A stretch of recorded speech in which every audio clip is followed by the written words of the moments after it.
Hello students, मैं अनुप्रीता मिश्रा। आज मैं कम्प्लीटली ट्रांसफॉर्मर प्रैक्टिकल वाला कंसिडर करने वाली हूँ, जिसमें मैं लीकेज ऑफ फ्लक्स के फिनोमेना को भी कंसिडर कर रही हूँ फिजिकल रिप्रेजेंटेशन के साथ। ये कहना चाहिए मतलब मेरे ट्रांसफॉर्मर में आज के ट्रांसफॉर्मर में लीकेज ऑफ फ्लक्स भी हो रहा है, रेजिस्टेंस ऑफ द वाइंडिंग भी कंसिडर किया हुआ है, और साथ में हमने कोर लॉसेस तो लेकर चल ही रहे हैं। तो ये कंप्लीट प्रैक्टिकल ट्रांसफॉर्मर है।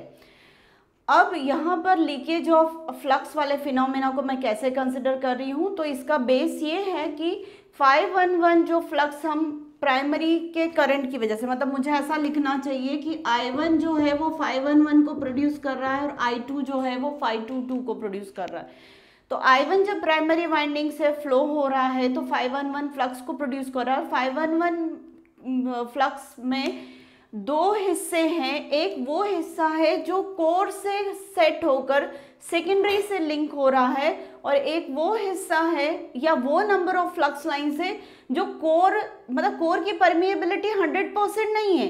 तो जितनी भी फ्लक्स लाइंस प्राइमरी प्रोड्यूस कर रही है वो सारी की सारी फ्लक्स लाइंस कोर अपने में से पास नहीं होने दे रहा है, कुछ को कह रहा है कि तुम एयर से पास हो, मेरे पास जगह नहीं है। इस तरीके का ये एक्चुअली केस होता है। तो परमिएबिलिटी 100% नहीं है, परमिएबिलिटी थोड़ी कम है, तो कुछ फ्लक्स लाइंस एयर से अपना पाथ कंप्लीट कर ले रही। ठीक है, ऐसे ही सेकेंडरी वाइंडिंग में जो 522 फ्लक्स होगा उसका एक हिस्सा कोर से अपना पाथ कंप्लीट करेगा और प्राइमरी से लिंक होगा, और बाकी की कुछ फ्लक्स लाइंस जो होंगी वो एयर से अपना पाथ कंप्लीट कर लेगी, जो मैंने यहाँ शो नहीं किया है पर प्रीवियस मेरे वीडियोज में शो किया हुआ है। तो जब ये फ्लक्स लाइंस जो एयर से पास हो जा रही है φL1 और φL2, तो इसको मैं फिजिकली कैसे रिप्रेजेंट करूं, अपन कैसे इसको रिप्रेजेंट कर सकते, तो वो ऐसे कि माना कि एक वाइंडिंग वो है जो 521 प्रोड्यूस कर रही है और दूसरी वाइंडिंग वो है जो φL1 प्रोड्यूस कर रही है। 521 जो वाइंडिंग प्रोड्यूस कर रही है वो वाइंडिंग नेचुरली पूरी की पूरी ट्रांसफॉर्मर एक्शन में काम कर रही है, ट्रांसफॉर्मर एक्शन में पार्टिसिपेट कर रही, तभी तो उसका प्रोड्यूस हुआ पूरा का पूरा फ्लक्स सेकेंडरी से लिंक होने जा रहा है। या सेकेंडरी का वो वाली वाइंडिंग जो 512 प्रोड्यूस कर रही है वही वाइंडिंग जो है एक्चुअल ट्रांसफॉर्मर एक्शन में पार्टिसिपेट कर रही है। बाकी के दूसरी वाइंडिंग जो φL1 प्राइमरी में और सेकेंडरी में φL2 प्रोड्यूस कर रही, वो ट्रांसफॉर्मर एक्शन में काम ही नहीं कर रही। तो क्यों ना हम ट्रांसफॉर्मर के कोर से वो वाली वाइंडिंग अलग ही कर दे जो एयर से पास होने वाला फ्लक्स प्रोड्यूस कर रही है। तो ठीक है, इस वाइंडिंग के दो हिस्से कर देते, एक ये हो गया और एक ये हो गया। इससे प्रोड्यूस होने वाला जो फ्लक्स वो पूरा कोर से अपना रास्ता कंप्लीट कर रहा है या कोर में सेट हो रहा है, और इससे प्रोड्यूस होने वाला जो फ्लक्स है वो पूरा किससे पास हो रहा है, एयर से। सिमिलरली यहाँ पर भी इस वाइंडिंग के मैं दो हिस्से कर देती हूँ। एक वो हिस्सा है जो 512 प्रोड्यूस कर रहा है और वो कहाँ से सेट कर रहा है अपने फ्लक्स को, कोर से, और बाकी जो फ्लक्स है जो एयर से पास हो रहा है φL2, वो वाइंडिंग ये वाली है। मतलब ये दोनों वाइंडिंग लीकेज फिनोमिना को रिप्रेजेंट कर रही है। मतलब इनका फ्लक्स कहीं भी ट्रांसफॉर्मर एक्शन में काम नहीं कर रहा है, इनका फ्लक्स बस एयर से पास होके रह जा रहा है। तो इस पर्टिकुलर, अब चूंकि फ्लक्स है तो मैं यहाँ पर रेजिस्टेंस कैपेसिटेंस नहीं शो कर सकती, मुझे यहाँ पर एक कॉइल ही शो करनी पड़ेगी, एक इंडक्टर ही शो करना पड़ेगा, क्योंकि ये फ्लक्स जनरेट कर रहा है। मैग्नेटिक एनर्जी किस में होती है, इंडक्टर में होती है। तो फ्लक्स जनरेट हो रहा है तो इसका मतलब मुझे इसको इंडक्टर से ही रिप्रेजेंट करना पड़ेगा। कर दिया दोनों को इंडक्टर से रिप्रेजेंट। अब ये इंडक्टर्स, माना कि प्राइमरी साइड का इंडक्टर लीकेज फ्लक्स को रिप्रेजेंट करने वाला इंडक्टर L1 है और सेकेंडरी साइड का लीकेज ऑफ फ्लक्स को रिप्रेजेंट करने वाला इंडक्टर L2 है। तो इस henry, inductors are in henry को मुझे किस में कन्वर्ट करना पड़ेगा, ओम्स में। तो मैं कैसे कन्वर्ट कर सकती हूँ, ओमेगा एल करके। तो L1 का हो जाएगा ओम्स ओमेगा L1, और L2 से, हेनरी से ओम्स कैसे बनेगा, ओमेगा इंटू L2 करके। और ये जो ओम्स में कन्वर्ट हुआ इंडक्टर से ओम्स में, तो ये इंडक्टिव रिएक्टेंसेस बने हैं। तो इनको अपन किससे रिप्रेजेंट करते हैं, स्मॉल x1 और स्मॉल x2 से। और ये इंडक्टिव रिएक्टेंस क्या है, इंडक्टिव लीकेज रिएक्टेंसेस है। तो ये प्राइमरी का लीकेज रिएक्टेंस हो गया, ये सेकेंडरी का लीकेज रिएक्टेंस हो गया। इस तरीके से लीकेज ऑफ फ्लक्स के फिनोमेना को फिजिकली इलेक्ट्रिकल सर्किट में हम छोटे छोटे इंडक्टर से रिप्रेजेंट कर सकते हैं, एक प्राइमरी सर्किट का और दूसरा सेकेंडरी सर्किट का। जब अब ये कंपोनेंट बन गया है तो ठीक है, इसका एग्जिस्टेंस प्राइमरी सर्किट में x1 का है, सेकेंडरी सर्किट में x2 का है। अब ये रिएक्टेंसेस हैं तो नेचुरली इनमें से करंट बहने पे वोल्टेज ड्रॉप क्रिएट होगा। तो ठीक है, यहाँ पर मैंने केवीएल इक्वेशंस लिखी है क्योंकि जब मुझे फेजर डायग्राम ड्रॉ करना होगा तो फेजर डायग्राम पर मुझे E1 और V1 के बीच का जो EMF, यहाँ पे मुझे स्मॉल लिखना चाहिए, कैपिटल नहीं लिखना चाहिए क्योंकि सब जगह मैंने इंस्टेंटेनियस क्वांटिटीज शो की हुई है। और जब इक्वेशन लिखती हूँ तो मैं फेजर क्वांटिटी में इक्वेशन लिखती हूँ तो सारे के सारे टर्म्स मेरे कैपिटल लेटर्स में होते हैं। तो चलिए, जब ये एक्चुअल कंपोनेंट हो गया, physical component, reactive component primary का और लीकेज रिएक्टेंस सेकेंडरी का, तो इसमें से करंट बहेगा तो वोल्टेज ड्रॉप क्रिएट होगा।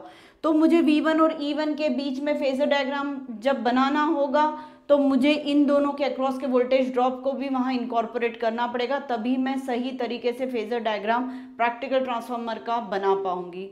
तो प्राइमरी साइड की केवीएल इक्वेशन जो होगी उसमें कितनी वोल्टेज टर्म होगी, 1, 2, 3 और 4। इसके अक्रॉस का वोल्टेज V1 है, इसके अक्रॉस का वोल्टेज I1 R1 है, इसके अक्रॉस का वोल्टेज I1 X1 होगा, इसके अक्रॉस का वोल्टेज E1 होगा। I1 R1 जो है वो I1 की ही डायरेक्शन का वोल्टेज ड्रॉप होगा, मतलब जिस डायरेक्शन में I1 शो करेंगे उसी डायरेक्शन में I1 R1 शो होगा।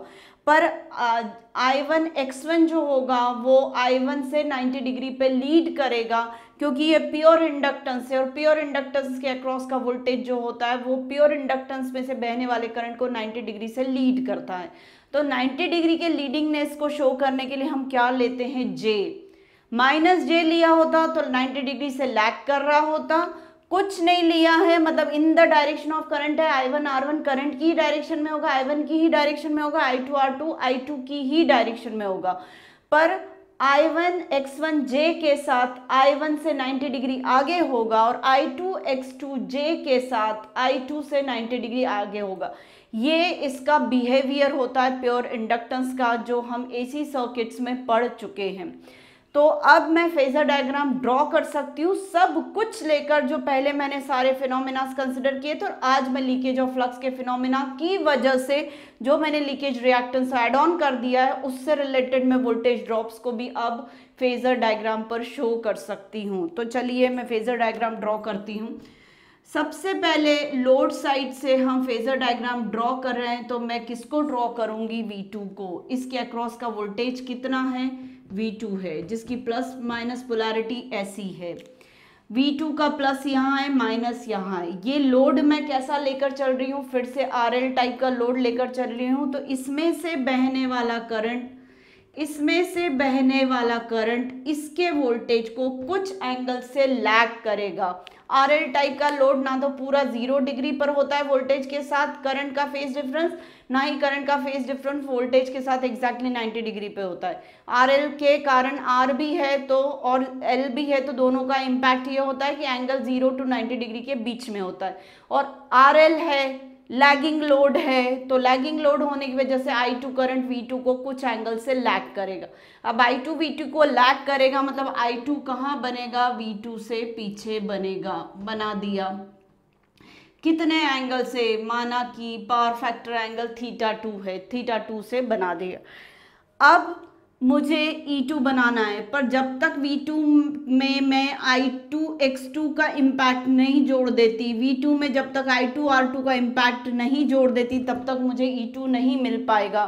तो मैं क्या करूँगी, V2 के आगे I2 R2 बनाऊँगी, फिर उसके आगे मैं J I2 X2 बनाऊँगी, तब मुझे इन तीनों फेजर्स से law of polygon of addition जो है, law of addition of polygon जो है, उससे मुझे E2 मिल जाएगा। पॉलीगॉन क्यों बोल रही हूँ, क्योंकि एक लाइन इसकी बनेगी, एक इसकी बनेगी, एक इसकी बनेगी, 3 लाइंस बनेगी, और फिर चौथा फेजर जो बनेगा वो किसका बनेगा, E2 का बनेगा। तो यहाँ पे law of addition of polygon वाला लगेगा यहाँ पर फेजर एडिशन का।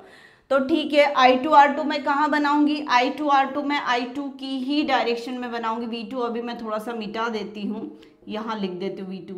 तो ये I2 R2 इतना होगा, इतना I2R2 है। किसके आगे बनाया मैंने? V2 के आगे बनाया।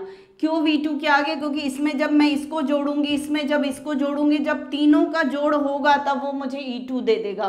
तीनों के एडिशन से, फेजर एडिशन से मुझे E2 मिलेगा, इसलिए एक के आगे एक के आगे ड्रॉ करूंगी। तो I2R2 यहाँ मैंने बना दिया। अब मुझे ड्रॉ करना है I2X2। I2 को 90 डिग्री से लीड करेगा, ठीक है। I2 ये है, और I2 को लीड करने वाला फेजर किधर होगा? इस तरफ, इधर होगा। कितने एंगल से? 90 डिग्री से। तो मेरा I2X2 एक्चुअली यहाँ है। I2 को I2X2 90 डिग्री से लीड करेगा, ये 90 डिग्री एंगल हो जाएगा। पर मुझे यहाँ नहीं बनाना है, मुझे इसको कहाँ बनाना है? किसके आगे बनाना है? मुझे I2R2 के आगे बनाना है, ताकि मैं तीनों का एडिशन दिखा सकूं। तो ये मेरे लिए हो गया I2X2। J itself says that it is 90 degree ahead of I2, है ना।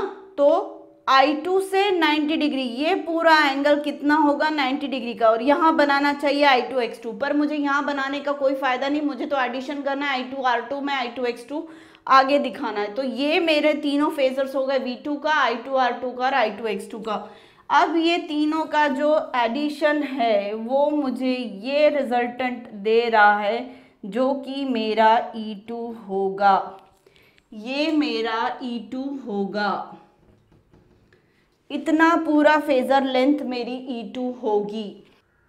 E2 के ऊपर ही मैं E1 शो करूंगी, क्योंकि E1 E2 सेम फ्लक्स से प्रोड्यूस होते, तो E2 के अलाइंड ही E1 है। और हमारा एजम्पशन क्या है? E1 छोटा है E2 से, मतलब K मैं कैसा मानकर चल रही हूँ? K इज ग्रेटर देन 1 मानकर चल रही हूँ, इसलिए E2 बड़ा E1 से ट्रांसफॉर्मर स्टेप अप टाइप का है। तो मैं E1 को इसी पर छोटा सा शो कर देती हूँ, थोड़ा सा छोटा, E2 से थोड़ा छोटा मैं बता देती हूँ। अब E1 E2 से 90 डिग्री आगे जो होगा वो हमें फाई वर्किंग फ्लक्स मिलेगा, ये एंगल 90 डिग्री का होगा। वर्किंग फ्लक्स E1 E2 से 90 डिग्री आगे रहेगा, ठीक है। अब इससे थोड़ा सा आगे I0 शो होगा, कितने एंगल पर? लेम्डा एंगल पर, because of the hysteresis, core losses की वजह से I0 जो होगा वर्किंग फ्लक्स को लेम्डा एंगल से लीड करता है। पुराने मेरे वीडियोस आप रेफर कर लीजिए, डिस्क्रिप्शन बॉक्स में दिए हुए हैं। तो फाई को I0 लीड करेगा लेम्डा एंगल से। अब मुझे E1 जितना बड़ा है, ठीक पीछे मुझे -E1 बनाना है, क्योंकि प्राइमरी साइड का फेजर वोल्टेज फेजर डायग्राम या वोल्टेज ट्रायंगल में ऊपर बनाने वाली हूँ। तो मैं जितना बड़ा E1 है उतना ही बड़ा बैक साइड में मैं -E1 बना लेती हूँ। ये मैंने -E1 बना लिया। अब I2 से पीछे K टाइम्स ऑफ I2 मैं ड्रॉ कर लूंगी, तो वो मुझे I2 डैश दे देगा। और I2 से I2 डैश को मैं बड़ा बनाऊंगी, क्योंकि I2 से I2 डैश को मैं बड़ा बनाऊंगी क्योंकि K ग्रेटर देन 1 है। तो अब मैं पैरेललोग्राम कंप्लीट कर लेती हूँ I0 और I2 डैश का, जिसका डायगोनल मुझे क्या दे देगा? I1। क्यों? क्योंकि हमें मालूम है I1 फेजर जो होता है वो I0 फेजर और I2 डैश फेजर से मिलकर बनता है। और I0 फेजर के भी दो पार्ट्स कर सकते, IW प्लस I म्यू और I2 डैश। ये मैं पिछले वीडियो में भी ऐसा ही मैंने लिखा था, क्योंकि सारे करंट्स के जितने भी सेगमेंट्स है वो सारे मेंशन हो जाते हैं यहाँ पर। I1 को जैसे I0 और I2 डैश के फेजर एडिशन से शो कर दिया, ये I0 हो गया, ये I2 डैश हो गया, जो कि K टाइम्स ऑफ I2 होता है, उसका फेजर एडिशन I1 हो गया लॉ ऑफ पैरेललोग्राम से। सिमिलरली मैं I0 को sum of IW plus I mu show कर सकती हूँ। ये लॉस कॉम्पोनेंट ऑफ करंट है, नो लोड करंट, और ये magnetising component of the current है। ये दोनों एक दूसरे के परपेंडिकुलर रहते हैं। I म्यू जो होता है अलोंग फाई फ्लक्स होता है, मेन वर्किंग फ्लक्स, और IW जो होता है उसके 90 डिग्री पर, मतलब अलोंग द वोल्टेज होता है। तो ये वॉट्स कंपोनेंट हो गया जो हीट डेवलप करेगा कोर लॉसेस की वजह से, और ये मैग्नेटाइजेशन ऑफ द कोर में काम आ रहा है। तो देखिए I0 जो कि जिसका एक कंपोनेंट I म्यू ये वाला है फाई के अलोंग, और दूसरा परपेंडिकुलर कंपोनेंट I म्यू के परपेंडिकुलर IW अलोंग E1 है। तो IW और I म्यू के का फेजर सम जो होगा लॉ ऑफ पैरेललोग्राम से हम I0 मार्क किए हुए हैं। फिर I0 और I2 डैश का जो फेजर सम होगा लॉ ऑफ पैरेललोग्राम से वो I1 दे देगा। जैसा अभी हमने यहाँ पर सेकेंडरी साइड की केवीएल इक्वेशन को रियलाइज किया, वैसे ही प्राइमरी साइड की केवीएल इक्वेशन को मैं इस तरफ रियलाइज कर रही हूँ। E1 को मैं रिवर्ट बैक करके -E1 कर ले रही हूँ, just for the sake of easiness for understanding. Otherwise यहाँ पर सारे फेजर्स को हम शो करेंगे तो कम्बरसम हो जाएगा, इसलिए -E1 करके सिर्फ मैग्नीट्यूड E1 का पीछे ले रही हूँ, और वहां पर मैं प्राइमरी साइड की केवीएल इक्वेशन को रियलाइज करूंगी। तो अब E1 तो ये आ गया, सिर्फ मैग्नीट्यूड देख रही। E1 के मैग्नीट्यूड के आगे मैं I1 R1 बनाऊंगी, किसकी डायरेक्शन में? I1 की डायरेक्शन में। तो I1 की डायरेक्शन कौन सी? ये वाली है, तो इसी के पैरेलल मैं I1 R1 बना लूंगी, क्योंकि रेजिस्टेंस में से के अक्रॉस होने वाला वोल्टेज ड्रॉप रेजिस्टेंस में से बहने वाले करंट के साथ सेम फेज में रहता है। तो I1 R1 जो वोल्टेज ड्रॉप है R1 के अक्रॉस होने वाला, वो I1 के साथ सेम फेज में रहेगा, मतलब जिस डायरेक्शन में I1 है उसी डायरेक्शन में I1 R1 रहेगा। अब J1 X1 जो होगा, J1 X1 बोलना चाहिए, J1 X1 I1 के परपेंडिकुलर होगा, क्योंकि ये रिएक्टेंस है, X1 जो है रिएक्टेंस है, और रिएक्टेंस में से करंट बहने पर जो वोल्टेज ड्रॉप होता है वो वोल्टेज ड्रॉप इसमें से बहने वाले करंट के साथ 90 डिग्री लीडिंग पर रहता है। ये प्रॉपर्टी है रिएक्टेंस की। तो मतलब I1 X1 जो होगा वो I1 के परपेंडिकुलर होगा और लीडिंग में होगा, मतलब आगे होगा। और लीडिंगनेस हम किस डायरेक्शन में दिखाते हैं? एंटी क्लॉकवाइज डायरेक्शन में। तो अगर I1 ऐसा है तो I1 X1 इसके 90 डिग्री एंटी क्लॉकवाइज डायरेक्शन में यहाँ शो होना चाहिए। और यहाँ शो करके मुझे कोई फायदा नहीं, क्योंकि मुझे लॉ ऑफ पॉलीगॉन लगा के इन सारे फेजर्स को ऐड होते हुए दिखाना है। तो पहला फेजर E1 लेंथ बना ली, दूसरा फेजर I1 R1 बना लिया, तीसरा फेजर I1 X1 मुझे यहाँ पे बनाना पड़ेगा। This is I1 X1। और अब E1 के स्टार्टिंग पॉइंट, इसको मैं -E1 लिख रही हूँ। E1 के स्टार्टिंग पॉइंट को मैं I1 X1 के एंड पॉइंट से ज्वाइन कर दूंगी, तो ये मुझे V1 मिल जाएगा। बेटा स्ट्रेट आप लोग स्केल से ड्रॉ करिएगा, ये V1 हो जाएगा। और यहाँ पर मैं ये छोटा सा जो मैग्नीट्यूड है इसको मैं IW बता देती हूँ। This is IW। यहाँ पर E1 के अलोंग IW, बेटा बहुत क्लमजी हो रहा है यहाँ पर, क्योंकि स्पेस कम होने की वजह से मैं बहुत ज़्यादा फैला के नहीं बना सकती। तो ये कंप्लीट फेजर डायग्राम हो गया RL लोड के लिए। यहाँ पर अब जैसे ये सेकेंडरी साइड का पावर फैक्टर एंगल है, मतलब ये लोड का पावर फैक्टर एंगल है। प्राइमरी साइड का पावर फैक्टर एंगल I1 और V1 के बीच में होगा। सप्लाई जितना वोल्टेज अप्लाई कर रहा है, सप्लाई से निकलने वाले करंट के बीच का जो फेज डिफरेंस होगा वो प्राइमरी साइड का पावर फैक्टर एंगल होगा। मतलब ये वाला करंट आपका θ1 होगा, ये वाला करंट नहीं, ये वाला एंगल जो होगा ये कितना होगा? θ1 होगा। और नो लोड कंडीशन का जब लोड ना लगा हो, ये ओपन सर्किट है सेकेंडरी, तब का जो पावर फैक्टर एंगल देखना है तो वो V1 और I0 के बीच में होगा, क्योंकि उस वक्त प्राइमरी साइड में बहने वाला करंट सिर्फ I0 होगा, I2 डैश बहेगा नहीं। I2 डैश हमेशा लोड डिपेंडेंट होता है, तो सिर्फ I0 बहेगा। तो I0 और V1 के बीच का जो फेज डिफरेंस होगा वो आपका no load power factor angle होगा। तो I0 ये वाला हो गया बेटा, तो ये I0 और V1 के बीच का angle θ0 no load power factor angle ऐसा होगा। अब इसके बाद मैं आरसी लोड के लिए आपको फेजर डायग्राम ड्रॉ करके बता देती हूँ। यहाँ पर मैंने करंट की इक्वेशन पूरी की पूरी मतलब I1 is equal to I naught plus I2 dash equal to IW plus I mu plus I2 dash ऐसे करके पूरा शो कर दिया है। और ये प्राइमरी साइड की केबल इक्वेशन और ये सेकेंडरी साइड की केबल इक्वेशन ऐसे लिख दी है। और दो फेजर डायग्राम्स ड्रॉ किए, एक आरसी लोड के लिए और एक रेजिस्टिव लोड के लिए।